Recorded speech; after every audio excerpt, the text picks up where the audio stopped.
네, 이제 1시간 반 정도 남았네요. 이재명 민주당 대표의 공직선거법 사건 1심 재판 선고 잠시 후에 나오게 됩니다. 쟁점들 좀 짚어보죠. 김광삼 변호사 나오셨습니다. 어서 오세요. 안녕하세요.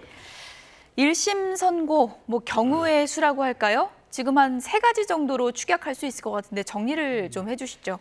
세 가지 경우의 수는요. 예. 일단 오늘 선고 자체가 100만 원 이상이냐 이하냐에 따라 달라질 수가 있거든요. 예. 그래서 100만 원 이상인 유죄인 경우를 전제로 해서 100만 원 이하인 경우, 이상인 경우, 이제 무죄인 경우. 예. 그래서 경우 수를 한 3가지 정도 얘기를 할 수가 있는데 이제 가장 이재명 대표가 바라는 시나리오는 일단 무죄가 되겠죠. 예. 그러면 일단 법적으로도 물론 항소심과 대법원 판결이 남아 있긴 하지만 본인의 입장에서 이제까지 주장했던 이제 검찰에 대한 무도성, 정치적 검찰 이런 것들이 탄력을 받게 되는 거예요.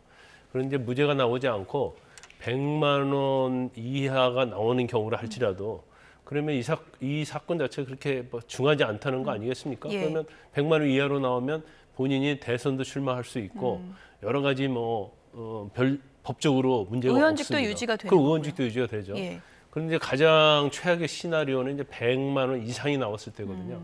그럼 100만 원 이상이 나오면 결과적으로 본인의 의원직도 상실 뿐만 아니라 물론 이제 대법원이 확정돼야 합니다. 예. 그다음에 피선거권에서 아마 제가 기억으로는 500만 원 이상이냐 이하에 따라 다른데 5년 이상, 5년 예. 또는 10년 피선거권이 제한이 예. 될 수 있어요. 그래서 100만 원 이상이냐 이하냐가 사실은 어쩌면 무죄 못지않게 굉장히 중요한 선고형이다 이렇게 말할 수 있습니다. 정치적 운명을 가름하는 그런 선고라고 이제 볼 수 있을 것 같은데 1심 재판 지금 오늘 선고 나오기까지 2년 넘게 걸린 거잖아요. 네. 상당히 오래 걸린 거죠. 지금 2년 넘게 걸린 거면. 진짜 원래 이제 규정에도요. 예. 재판을 633이라고 그래요. 633. 예. 선거에 대한 재판은 1심에서 6개월, 그다음에 항소심에서 3개월, 대법원에서 3개월 이상을 넘기지 못하는 규정이 있는데 이 규정이 지켜진 적이 거의 없죠. 그래서 2년 2개월이라는 시간이 엄청난 시간이 걸린 거죠. 그래서 이 사건 자체가 이제 사회적 이목이 집중이 되고 예. 더군다나 이재명 대표라는 거물 정치인에 대한 사건이고 또 어떻게 보면 이재명 대표 입장에서는 이 사건 자체가 이제 빨리 끝나기를 바라지 않을 수 있죠. 왜냐하면 결과가 어떻게 나올지 예상할 수 없는 상황에서 만약 불리하게라도 나오면 본인의 어떤 대표직이랄지 그다음에 의원직이랄지 민주당과 관련된 여러 가지가 걸려 있기 때문에 아마 재판을 충분히 본인들이 주장할 수 있는 그러한 주장을 하고 본인들이 선택할 수 있는 증인들을 내세우고 그러고 싶었을 거예요. 예. 그래서 이제 그 피고인 측의 이재명 측도 빨리 끝내지 않고 시간을 좀 끌려는 의도가 있었고 이제 검찰 측에서는 또 유죄를 받아야 하잖아요. 그러니까 검찰 측 증인들은 이제 다 내세워서 이제 증언을 드려야 하기 때문에 결과적으로 이제 시간이 이렇게 많이 걸렸다 이렇게 볼 수 있습니다. 항소심도 그럼 이렇게 오래 걸릴 수 있는 아니, 거예요? 항소심은 그렇게 많이 걸리지 않을 거예요. 그렇습니까? 첫 번째는 1심에서 대부분 증인은 전부 다 나왔거든요. 그러니까 무죄를 다투는 사건은 1심에서 검사가 됐건 피고인이 됐건 최선을 다해요. 그 있을 수 있는 증거는 다 내놓거든요. 예. 그래서 증거 심리는 이제 거의 끝났다고 볼 수 있고 항소심에서는 1심에서 하지 않았던 거, 예. 미진했던 거 이제 그 부분만 가지고 재판을 하기 때문에 그렇게 시간은 많이 걸리지 않는다고 볼 수가 있고 더군다나 지난번 얼마 전에 이제 대법원에 그런 말을 했잖아요. 이 재판의 기간에 관한 규정을 지키도록 하겠다고 공언했기 때문에 예. 앞으로 재판은 이전의 재판에 비해서는 좀 빨리 갈 가능성이 크다 이렇게 봅니다. 그럼 대법까지 따진다면은 내년 안에는 나오는 수순으로 갈 가능성이 내년까지는 크다. 어려울 거예요. 내년까지는 어렵습니까? 네. 예. 하지만 다음 대선 전에까지는 나올 가능성은 굉장히 높아졌다 이렇게 볼 수 있습니다. 네. 오늘 나오는 1심 선고 핵심 쟁점이 되는 혐의는 2가지입니다. 대선에서 이제 허위 사실을 발언했다는 건데 이제 2가지죠. 김문기 몰랐다. 그리고 국토부 협박이 있었다. 이 부분인데 먼저 김문기 몰랐다. 이 발언과 관련해서 지금까지 긴 논쟁이 있었는데 기억에 해당하는 것을 사법적으로 판단할 수 있는 것인가? 이 부분이 계속 논점이 된 거잖아요. 이걸 어떻게 볼까요? 일단 이제 허위 사실이라는 것이 자기가 알고 있는 것을 모르고 있다는 이제 거짓말하는 게 허위 사실 아닙니까? 예. 그리고 이제 공표한 건데 이 사건 자체는 그냥 김문기를 알았다 몰랐다 해서 끝나는 게 아니고 김문기가 대장동 관련해서 핵심 인물이었잖아요. 예. 그런데 사망을 했단 말이에요. 그래서 그 당시에 김문기를 그러면 이재명 대표가 알고 있었냐 모르고 있었느냐 자체는 대장동 의혹과 이재명 대표가 관계가 있느냐 없느냐 이제 그런 인식을 국민에게 심어줄 수 있는 그런 사안이었어요. 그래서 이재명 대표 측에서는 이제 그런 주장을 하죠. 뭐 여러 가지 호주나 뉴질랜드 같이 갔었고 골프도 같이 치고 그다음에 뭐 여러 가지 같이 사진도 찍고 했지만 알고 모르고의 어떤 범위 자체는 예. 주관적인 인식에 관한 문제다. 그래서 아무리 자주 봤다 하더라도 예. 내가 모를 수 있는 거고 더군다나 하급적이기 때문에 몰랐기 때문에 모른다고 이렇게 이야기한 것 자체는 뭐 주관적 영역까지 처벌할 수 없다. 이제 이런 주장을 하고 있는 거예요. 근데 이제 검찰 입장은 이제 그런 게 아니고 김문기를 안다 모른다 영역은 주관적 영역이 아니고 대장동과 관련해서 의혹을 부인하냐 부인하지 않느냐 문제고 그다음에 김문기와 관계는 알고 모르고를 떠나서 교류 행위가 있었느냐 없었느냐에 관한 행위에 관한 거기 때문에 이게 단순히 이걸 주관적 인식으로서 유무죄를 판단할 것이 아니다라는 게 검찰의 주장입니다. 검찰에서는 그러니까 거짓말을 했다는 것이고 이건 그렇죠. 단순한 기억의 문제가 아니다라고 이제 그렇죠. 주장을 교류 하고 있는 행위에 관한 거군요. 문제고 대장동 의혹과 관련된 문제다 이렇게 보고 있는 거예요. 네, 이 발언이 이제 언론 인터뷰에서 이제 나온 발언들인데 이 발언이 이제 고의성이 있는지 아니면 그냥 즉흥적으로 나온 건지 이 부분도 좀 따져보게 되는 건가요? 그런데 이제 김문기를 아느냐 모르느냐는 이전에 이재명 대표가 무죄 판결을 받은 사건이 있잖아요. 예. 근데 그 사건은 이제 방송 토론 중에 이제 뭐 어떻게 보면 우발적으로 친형 그리고 친형 이범과 관련된 관련된 거죠. 부분이랄지 이제 그런 부분에서 그랬다고 해서 무죄가 나왔는데 이 부분은 좀 틀려요. 왜냐하면 일단 방송 인터뷰에서 한 내용이잖아요. 그럼 인터뷰가 있다고 한다는 것은 일단 대본을 주었을 거고요. 그다음에 그날 지금 공소장에 적힌 그날 한 번만 얘기한 게 아니고 이제 다른 곳에서 한 뭐 세네 번 정도 얘기했다고 하니까 이것이 이제 단순 우발적이 아니다고 이제 검찰은 주장을 하고 있는 거고 그다음에 중요한 것 중에 하나가 과연 고의와 관련해서 예. 본인이 당선될 목적으로 허위 사실을 공표해야 하거든요. 법률 요건이. 예. 그래서 이건 당선의 목적으로 허위 사실을 공표한 게 아니다라는 게 이재명 대표의 주장입니다.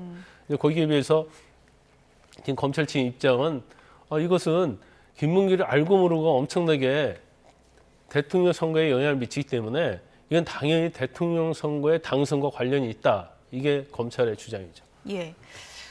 그리고 이제 두 번째 핵심적인 내용이 이제 국토부 협박 내용입니다. 백현동 용도 변경 특혜 의혹과 관련해서 네. 국토부에 이제 협박이 있었다라는 이 발언이 이제 문제가 되는 건데 이재명 대표 측에서는 이 협박이라는 게 굉장히 좀 주관적인 거 아니냐 이렇게 좀 주장을 하고 있거든요. 이걸 어떻게 법원에서 받아들일까요? 일단은 국토부하고 당시에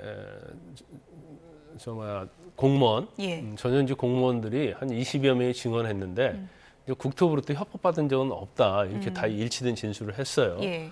그리고 이제 국토부에서 문건이 성남 보낸 문건이 있는데 거기는 이제 용도 변경에 대해서는 지방자치단체장의 권한이다. 그래서 이제 알아서 처리하라. 이제 그 정도의 문건이 있다는 거 아닙니까? 예. 근데 이제 이재명 대표 입장은 그런 거예요.